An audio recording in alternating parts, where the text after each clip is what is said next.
إن الحمد لله نحمده ونستعينه ونستهديه ونعوذ بالله من شرور أنفسنا ومن سيئات أعمالنا من يهده الله فهو المهتد ومن يضلل فلن تجد له وليا مرشدا وأشهد أن لا إله إلا الله وحده لا شريك له وأشهد أن محمدا عبد الله ورسوله صلى الله عليه وعلى آله وصحبه ومن تبعهم بإحسان إلى يوم الدين. يا أيها الذين آمنوا اتقوا الله حق تقاته ولا تموتن إلا وأنتم مسلمون. يا أيها الناس اتقوا ربكم الذي خلقكم من نفس واحدة وخلق منها زوجها وبث منهما رجالا كثيرا ونساء واتقوا الله الذي تساءلون به والأرحام إن الله كان عليكم رقيبا. يا أيها الذين آمنوا اتقوا الله وقولوا قولا سديدا يصلح لكم أعمالكم ويغفر لكم ذنوبكم ومن يطع الله ورسوله فقد فاز فوزا عظيما. أما بعد فإن خير الحديث كتاب الله وخير الهدي هدي محمد صلى الله عليه وسلم. أيها المسلمون اعلموا أن الإنسان ضعيف بذاته عاجز عن تحقيق الخير لنفسه إلا بالله العلي القدير. قال الله سبحانه وتعالى: قل لا أملك لنفسي نفعا ولا ضرا إلا ما شاء الله ولو كنت أعلم الغيب لاستكثرت من الخير وما مسني السوء إن أنا إلا نذير وبشير لقوم يؤمنون. Bütün alemlerin Rabbisi Allah subhanahu wa ta'alaga hamd sana, maqtovlarimiz, rahmatlarimiz, shukrlarimiz bo'lsaydi. Bütün alemlarga rahmat etib yuborilgan suyukli payg'ambarimiz Sayyidul Anbiya Peygamberimiz Muhammed sallallahu aleyhi ve sellem'ga kunimiz turundan chiqqan salovat-ı şerifelerimiz bor girsaydi. Barchang'izni Hajjul Masakin Sayyidul Ayyam Jum'a kuni bilan muborak bo'lsin barchamizga. Mana Allah subhanahu wa ta'ala Qur'oni Karimda payg'ambarimizga ayt ey Muhammad, albatta men o'zima bir nindi yaxshilikda, bir nindi zararda, nacharlikda ishlay olmayman, magar Alloh taolo tilasagina.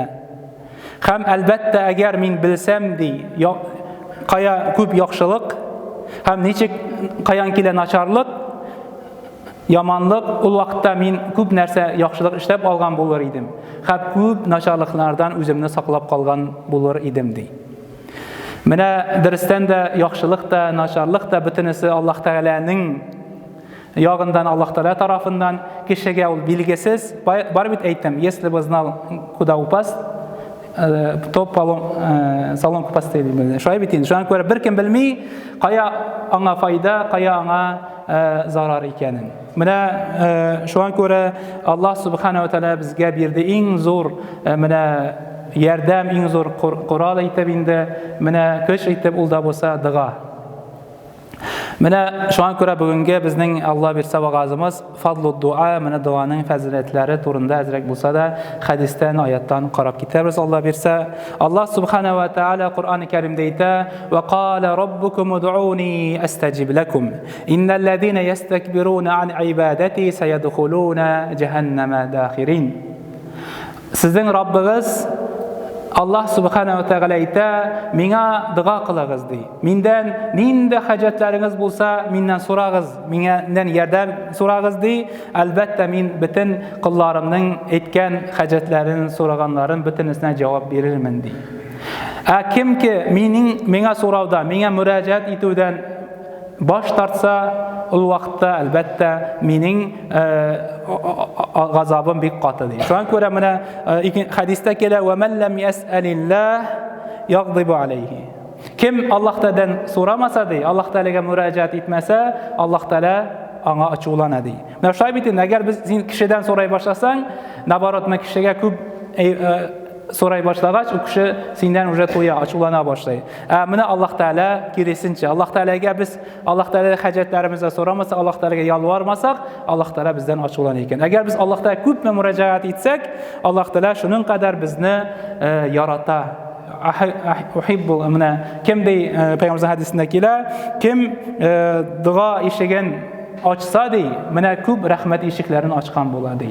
O'zini kim g'adat qilib olsa duoni, u o'zini ko'p yaxshiliklarni o'zini olgan bo'ladi. Ham g'alimlar da ayta, mana men ko'rdim dey, butun hikmat, butun foyda ibodatning eng foydasi ulda bo'lsa, qayerda ekanin? Duoda ekanin. Mana payg'ambar sollallohu alayhi vasallam ayta, ad-du'a huwa ibada, ad-du'a huwa mukh al-ibada. Payg'ambar sollallohu alayhi vasallam ayta, mana duo o'zina ko'ra bir ibodatdir. O'zina ko'ra bir Alloh taolaga itoat etuv, bo'ysunuv ham duo ul duo ibodatning eng ulu o'rni deb ayta. Mana darsanda mana Ixlos surasi bor edi. Qul huvallohu ahad, Allohus samad. Mana ayt ey Muhammad, Alloh taolo ul bir, yolg'iz, uning sherigi yo'q, ul birgina, ham Allohu as-samad. Alloh taolo ul bir kimga muhtoj tegil. Ham samad butun kishi Alloh taolaga muhtoj. Mana samad deb til bo'yicha qaraganda, arab tilida samad deb mana tosh, teshik bo'lmagan narsaga aytiladi. Mana tosh bor bitta, mana toshning birning teshigi yo'q. Onun aksi, onun kiresi ol javf. Mana teshik. Mana biz kishilar muhtojmi teshik? Mana ichimiz bo'sh. Bo'shliq bizning. Shulay bitindi. Mana hayvonlar bo'sh. Mana shunga ko'ra biz javf, biz teshik, biz bo'sh ekanmiz. Mana biz gil muhtojmiz Alloh taolaga. Mana shu ko'ra Alloh taolaga bizning muhtojligimizni biz Alloh taolaga murojaat etamiz, Alloh taolaga mana duolar orqali. Mana o'zimizda ko'p mana yaxshiliklar kerak ekan, foydalar Alloh taoladan yordamlar so'raymiz, Alloh taoladan endi avrularga shifolar so'raymiz, boyliklar so'raymiz. Shu ayt endi avru chaqlarda nechik yo'l chiquvlarni biz Alloh taolaga murojaat etamiz. Ham Alloh taoladan mana shunga ko'ra duo ikkiga bo'linadi. U duoul ibada, duaul mas'ala. Mana ul bor ibodat duosi. Ham bor mas'ala, so'rov duosi. Mana ibodat duosi ul mana bizning ibodatimiz, turmushimiz butunisi shu duodan iborat olganda. Mana namoz o'quv. Mana bir kunga 5 vaqt namoz o'qiymiz. Shu bitdi. Ham har namozda aytamiz narsa deb ihdinas siratal mustaqim. Alloh taoladan ya Rabbim Alloh bizni to'g'ri yo'lga boshla, to'g'ri yo'lga ko'ndir deb aytamiz. Mana ul duo bitindi. Salovat duosini Alloh mana salovatdan so'nggi duo. Mana Ramazon oyida eng ulug' kechada necha o'tkazilgandi? Duo bilan. Endi duo bilan Allohumma innaka afuvun karim tuhibbul afwa fa'fu anna. Shu bilan Allohdan g'afo etini so'raymiz, duo qilamiz. Mana shunga ko'ra bizning har bir ibodat hajga borganda, mana kimlarga nasib etdi umraga borga, mana hajga borga Allohim har birimizga nasib etsin. Anda da amallar duodan iborat. Mana tavof qilganda duo, Safa Marva o'rtasida duo, Arafat tog'una borganda kun bo'yi ko'proq duo shu bitindi. Mana shunga ko'ra butun bizning amallarimiz Alloh taolaga bo'ysunuvimiz, ibodatimiz ad-duaul ibada. Mana duo ibodat duosina kiradi. Ham ad-duaul mas'ala ikkinchi bor bizning dunyo yog'imiz, so'rovimiz ulda bo'lsa ad-duaul so'rov duosi. Mana Alloh taoladan biz ko'proq jannatni so'raymiz. Ushmoqni. Alloh taoladan biz tamoq o'tindan parda, tamoqdan qutuluvni so'raymiz. Qabr g'azobidan qutuluvni so'raymiz. Shay bitindi. Ham Alloh taoladan biz o'zimizning dunyo hajatlarimizni so'raymiz. Mana hatto sahobalarda nenidir mana uyinda tiz qolmasa-da, tiz bo'lmasa, esa botinkasining bovi ezilgan bo'lsa-da, boshda Alloh taoladan so'ragan ekan. Shunga ko'ra har bir narsani Alloh taoladan so'rov, Alloh taolaga yorib oluv, u bizga dirista, Alloh taolo bizni shu aytib yaratdi. Shunga ko'ra Alloh taolaning rahmati bikking, biz Alloh taoladan ko'pmi so'rasak-da, Alloh taolaning ondan bir nechta boyligi, ona azaymi Alloh taolo aytdi, Qur'oni karim valillahi xazainus samawati val ard. Inna hada la rizquna ma lahu min nafat. Alloh taolaning boyliklari yer ko'klar bo'yicha ko'pdi. Ko'pmi kishilarga bersam-da, uning birinchi azaymi. Qudsiy hadisda kela, ya ibadi, law أن أولكم وآخركم وإنسكم وجنكم قاموا في صعيد واحد فسألوني فأعطيت كل واحد منهم مسألته ما نقص من ذلك مما عندي إلا كما ينقص المخيط إذا أدخل البحر. Qullarım dey, agar sizning ilklarınız, ham so'ng'ilaringiz, inslaringiz, kishilaringiz ham jinlaringiz barchasi bir o'ringa jiyilib dunyo bo'yi mendan dey nindi hajatlari bo'lsa bitinisini mendan so'rasa dey, dunyo oxirat bütün hajatlarini ham men uning har birisini tilagan hajatini bersam, tilagan narsasin mening boylig'imdan bir nechikda kelmaymi, magar mana enani dengizga botirib olsang necha ko'pmi suv chiqaydi mana azgina shu даже bir kapilkada tig'ilib ketadi. Mana shuning qadar dey. Shuning ko'ra Alloh taolaning boyligi yer ko'klar bo'yicha.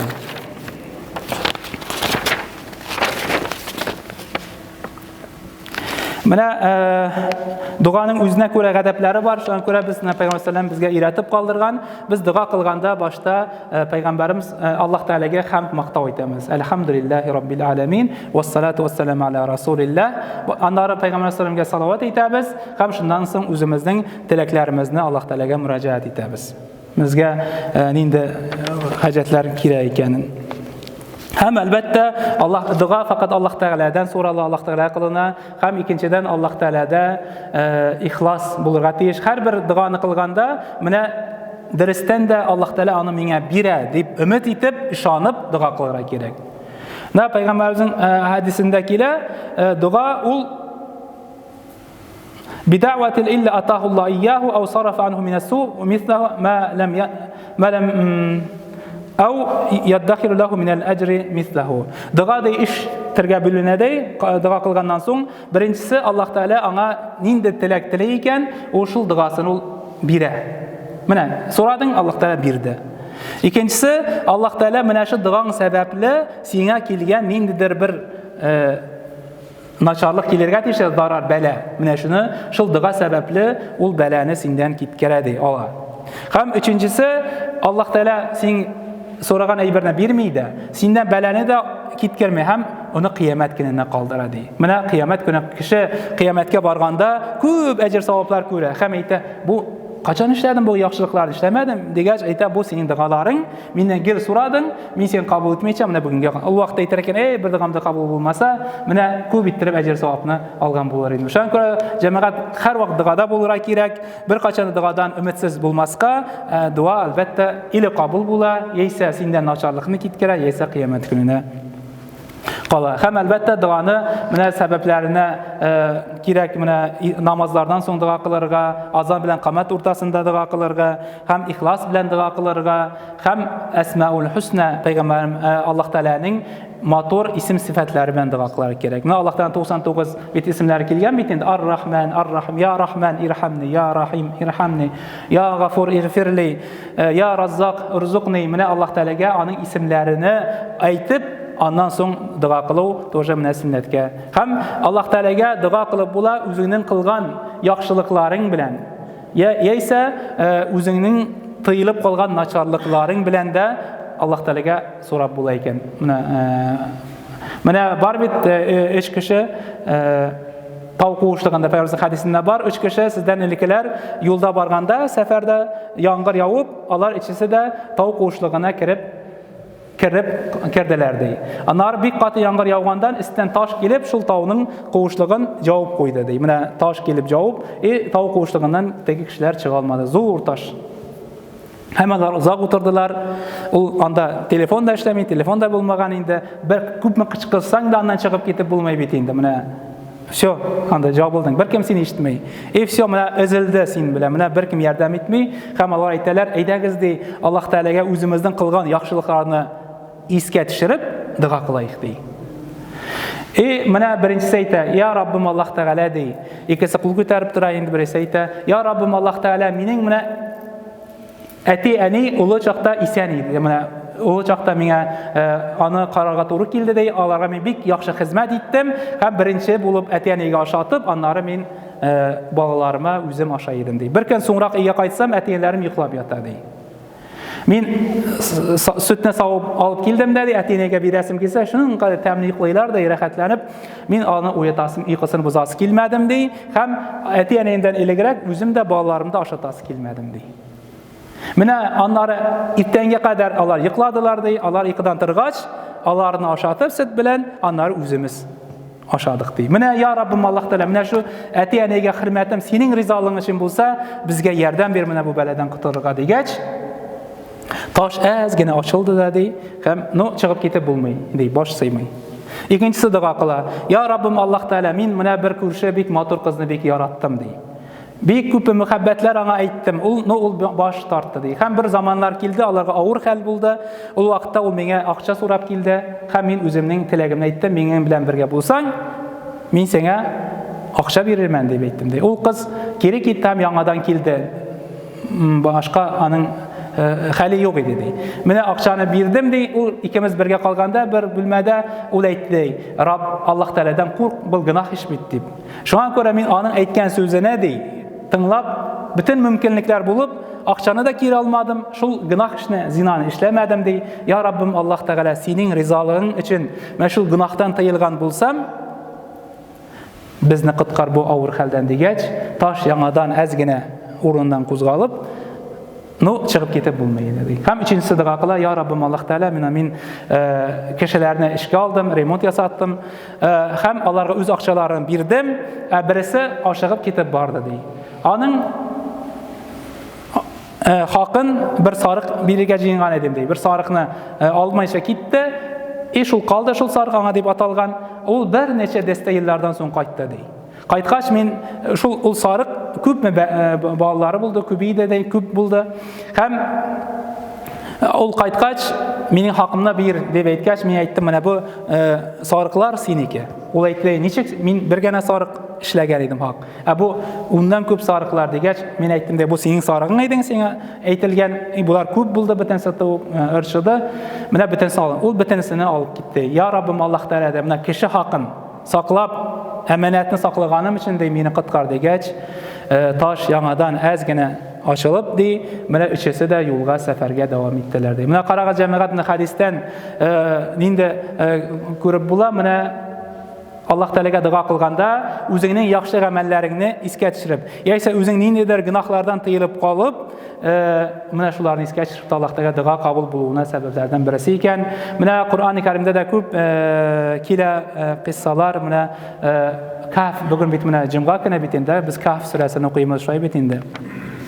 Menə Kahf surəsi tavuk quvuşluğu degan surə, onda kelə yaş jigitlər Allah Teala'ga iman keltirib, menə Allah Teala'ga ibadət qılğanlar üçün anın qavmi, xalq alarını ötürgə jiyina. Siz dey Allah Teala'ga tapınasız dey, alar butqa tapınmaysız, alarını ötürgə jiyinganda alar qaçıb çıxalardı, həm şuldığanı qılar.